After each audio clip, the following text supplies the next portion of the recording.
नमस्कार फ्रेंड्स, माझ्या यूट्यूब चॅनलमध्ये तुमचं मनपूर्वक स्वागत। आज आपण बनवणार आहोत सोयाबीनची चटणी। तुम्ही भातासोबत, मसाला खिचडी कशासोबतही खाऊ शकता। तर चला आपण पाहूया। मी पहिला सोयाबीन भाजून घेतलेला आहे, थोडंसं एकदम नॉर्मली तेल टाकून भाजून घेतलेलं आहे। याआधी मला सांगा कोणी कोणी सोयाबीनची चटणी खाल्लेली आहे, त्यांनी मला नक्कीच कमेंट करा। सोयाबीन छान भाजून घेतलेले आहेत।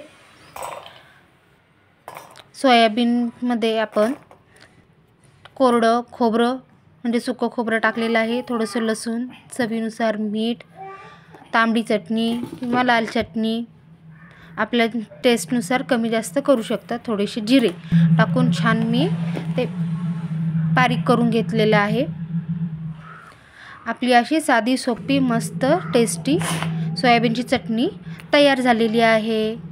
माझे तुम्हाला व्हिडिओ आवडत असतील, रेसिपी आवडत असतील तर नक्कीच माझ्या चॅनलला लाईक करा, सबस्क्राईब करा, जेवढं होईल तेवढं शेअर करा आणि मला सपोर्ट करा। थँक्यू। आणि तेवढं कमेंट करायला विसरू नका।